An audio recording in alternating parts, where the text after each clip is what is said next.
We're going to now hear from Susan Breen. Susan Breen is from Ireland. She's from Deep Green Resistance, which is an environmental movement that believes in women's sex-based rights. I'm going to speak a bit about Deep Green Resistance and the organisation who I'm here on behalf of. And what I'm going to try and cover is why we're feminists, the ideological or some of the ideological differences between us and some mainstream kind of political organisations, environmental organisations, the importance of ecofeminism in all of this, and then just kind of some practical information about how we ensure radical feminism stays central to our organising and some of our current campaigns as well for people who are interested. So I'll start then just kind of giving a bit of an overview of what Deep Green Resistance is. So Deep Green Resistance is a radical feminist or a radical environmental movement dedicated to building a culture of resistance and taking decisive action to save the planet. DGR offers a blend of revolutionary ecology and radical feminism with an analysis which allows us to understand the dominant culture as a whole and also a strategy to dismantle the systems of oppression that form our society. So as anybody who's here that knows me, you'll know that I'm a recovering mainstream environmentalist and a recovering left-wing political candidate. And I was involved in the environmental movement since my teens, really immersed in it, but could never find a real political home. And thankfully, then one day I came across this online. So men as a class are waging a war against women. Rape, battering, incest, prostitution, pornography, poverty, and gynocide are both the main weapons in this war and the conditions that create the sex class women. Gender is not natural, not a choice, and not a feeling. It is the structure of women's oppression. Attempts to create more choices within the sex caste system only serve to reinforce the brutal realities of male power. As radicals, we intend to dismantle gender and the entire system of patriarchy which it embodies. The freedom of women as a class cannot be separated from the resistance to the dominant culture as a whole. So that's an excerpt from the DGR Statement of Principles, and how awesome is that? So yeah, reading this kind of really made me realize and affirmed to me why I could never properly align with the organizations, the mainstream organizations that I was working within, and which I was totally immersed at that point. And I was so grateful to find an analysis that recognized the interrelation of the struggles of women and the struggles of the natural world, while also offering a radical approach to organizing.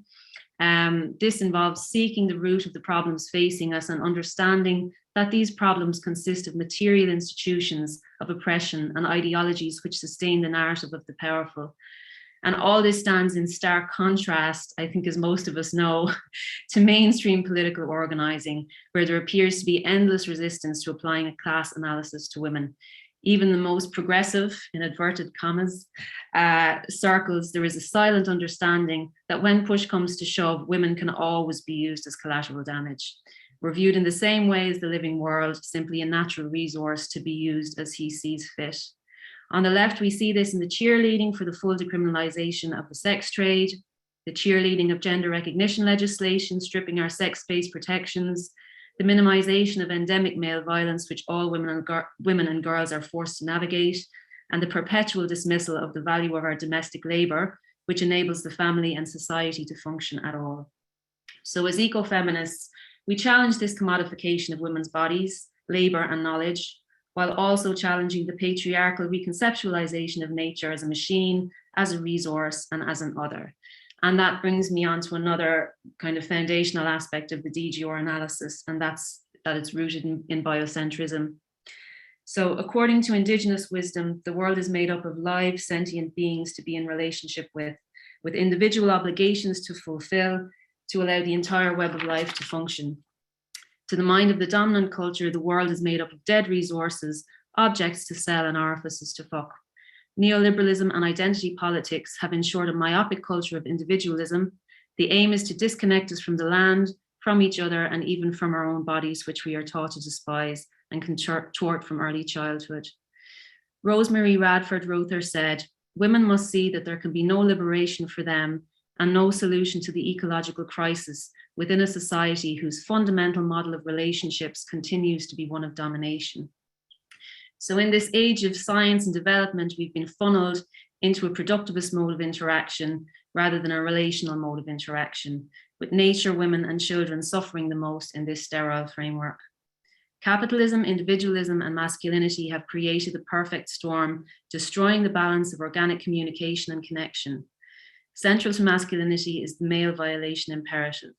Lierre Keith writes, masculinity requires what psychologists call a negative reference group, which is the group of people that an individual uses as a standard representing opinions, attitudes, or behavioral patterns to avoid. Boys in patriarchal cultures create negative reference groups as a matter of course. Boys' first despised other is, of course, girls. No insult is worse than some version of girl, usually a part of the female anatomy, warped into hate speech. But once the psychological process is in place, the category female can easily be filled with any group that a hierarchical society needs dominated or eradicated.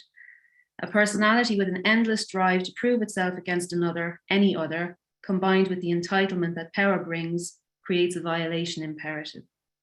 Men become real men by breaking boundaries, whether it's the sexual boundaries of women, the cultural boundaries of other people, the political boundaries of other nations, the genetic boundaries of species, the biological boundaries of living communities, or the physical boundaries of the atom itself.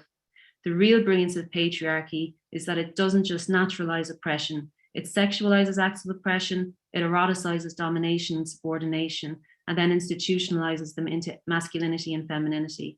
So it naturalizes, it eroticizes, and then it institutionalizes. The brilliance of feminism is that we figured that out. So we are living in overlapping systems of oppression. The patriarchy would like us to think that it's inevitable, that it's human nature, but it's not. This lie of disconnection is embedded into our religions, laws, economics. These systems have all been designed to maintain an unnatural social order for his benefit.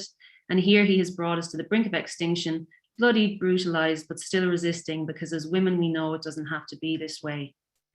Renowned matriarchal historian Heide Gottner-Abendroth writes, therefore, from the political point of view, I call matriarchies egalitarian societies of consensus. These political patterns do not allow the accumulation of political power. In exactly this sense, they are free of domination.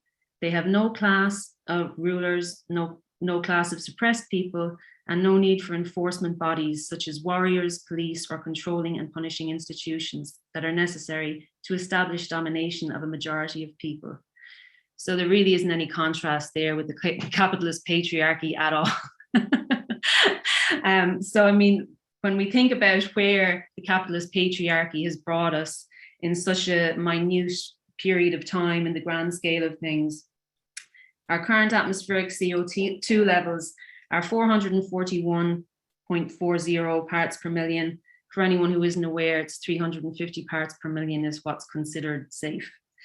According to the 6th climate assessment by the IPCC, we've already warmed the planet by 1.2 above pre-industrial levels.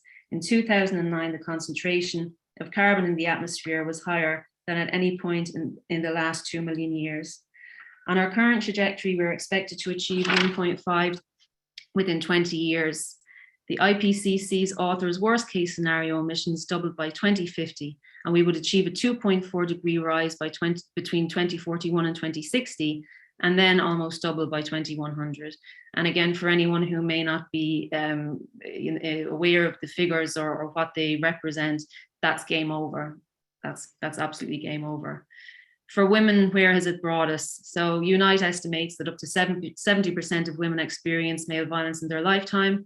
World Bank data indicates that amongst women aged 15 to 44, acts of male violence cause more death and disability than from cancer, car accidents, war, and malaria combined. The pathology of masculinity is ravaging women and life on this planet, and its structures will not have a voluntary change of heart. The capitalist patriarchy will continue to destroy until it's stopped by force. And that's where all of us organizers come in. So what do we do as an organization to ensure that radical feminism remains central? So we have a number of kind of practical things that we do. So one of them is screening. So we don't have an automatic membership. When somebody wants to get involved, they go through an interview, and in that interview, we talk to them about radical feminism, we talk to them about the sex trade, we talk to them about pornography, we talk to them about trans ideology, to ensure that everybody is aligned or is willing to come into the organization and actually understand what the issues are with all these, why these different things are problematic. We offer cohort trainings. And some of these are basically trainings for new members so that they can come in and kind of get a stronger understanding of the analysis and all the different aspects to the analysis, and also learn to articulate that. So some of the things that we cover, as we cover radical feminism, we cover biocentrism, and we try and really integrate that kind of learning into people that are coming in that aren't already aware or don't have a strong understanding of what radical feminism is. We offer other trainings then for women.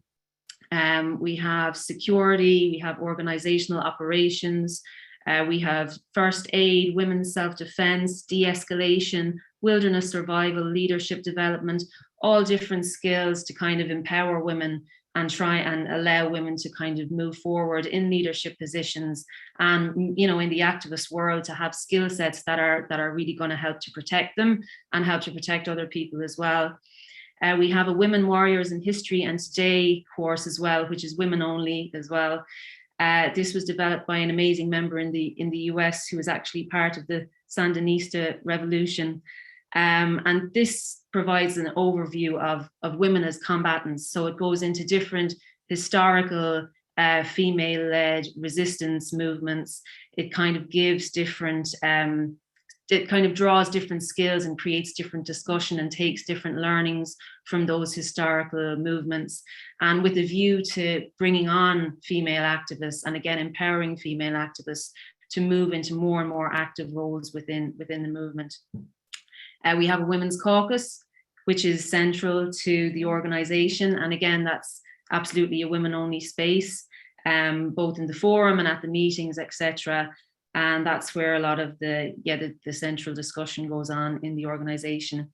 We have a matriarchal studies group recently formed, and this is like a matriarchal studies reading group, with the aim is for kind of really deep research to be done, digested, and then brought back into the wider group, so that the learnings are more accessible to people who are interested. And again, that's with a view to try and integrate those learnings into how we organize, into how we deal with one another, and really kind of bring those studies to life. We also have the Green Flame podcast and the DGR news service. And these are both, for anyone who doesn't follow them, they're both amazing platforms for radical feminist kind of thought and analysis, as well as lots of other topics as well, but coming from a radical feminist standpoint. So yeah, they're amazing. If you haven't seen them, you should check them out. So what current campaigns are going on? So DGR is a global organization. So there's lots of different work being done all over the place, you know, different DGR members involved in lots of different great work. But two of the main campaigns that are ongoing at the moment is one at Thacker Pass, where DGR members, along with others as well, are holding a blockade now for, I think, over 8 months, at a proposed lithium mine in a pristine area of Nevada, which is of enormous historical relevance to the indigenous people there as well, who are also involved in the campaign now. So that's one campaign that's happening. There's also Shale Must Fall, which was a coalition set up by DGR members along with other people last October. So that highlights the neocolonialism of the fracking industry and connects communities at the point of extraction with the point of consumption, trying to bridge those gaps and bring communities together to fight against these multinational companies. So far we've had 3 global days of action, with over 50 groups taking part in over 20 countries. So that's been really great as well, in terms of highlighting the things that are happening due to the fracking industry. There's also been mutual aid work that was going on in some places during COVID. And this again comes into the kind of two-spronged strategy with DGR, where, you know, one sprong is decisive action against the dominant culture, but then the other sprong is to actually reinforce communities, kind of rebuild, you know, food sovereignty networks, maintain resilient communities. So all that community-based resilience work then is another area where we try and focus attention. So unlike mainstream environmental groups, we don't receive funding, surprise, surprise, given our analysis. But at this point, we don't receive any funding. So everything is dependent on individual donors. So like many of the women on here, you know, members have been silenced, slandered, no platformed, harassed.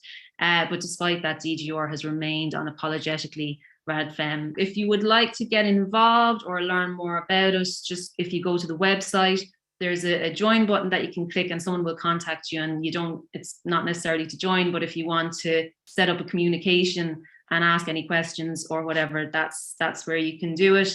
You can also sign up for the news service and follow the Green Flame and share our stuff on social media if you want to support us. That would also be much appreciated. Do you organize yourself? How do you organize to make decisions? Because you're a global organization, sort of how do you link up your membership and your activists with decision making? I suppose the way we are formed kind of internationally is we have different regional groups, and then we have a regional coordinator for each group, and then the regional coordinators are all connected together once a month in a meeting. So in terms of how decisions are made, I mean, like that, where there are fundamental aspects to the analysis that are just not up for debate.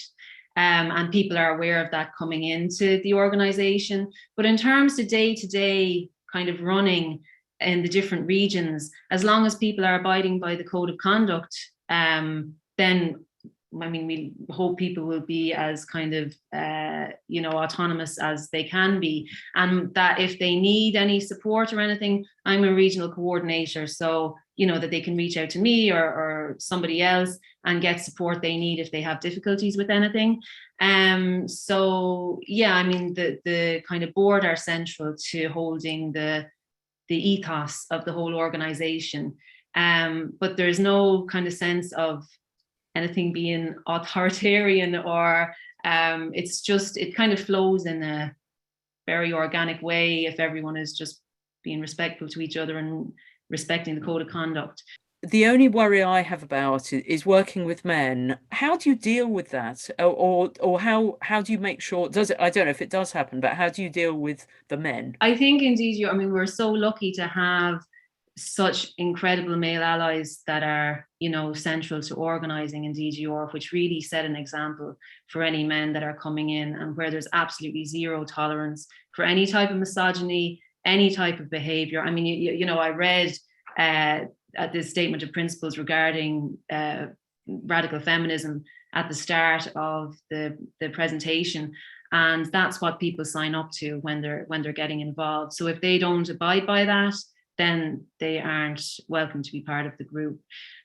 So that, I think, really safeguards. And as well, the fact that we do have a screening. So there's a number of us work on doing those interviews with new recruits.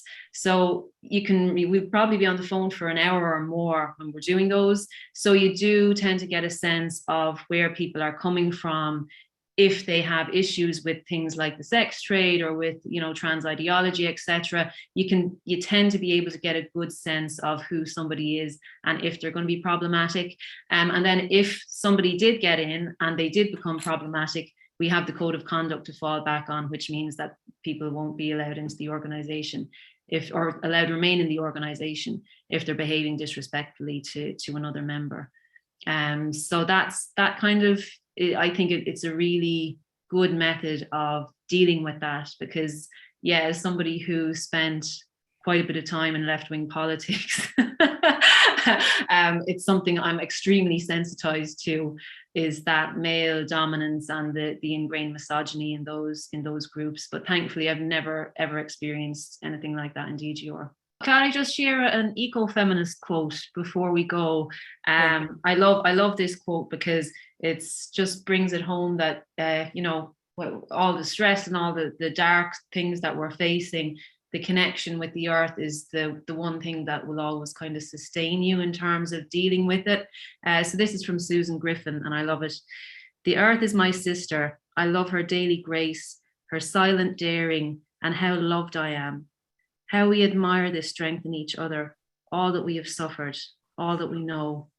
We are stunned by this beauty, and I do not forget what she is to me and what I am to her.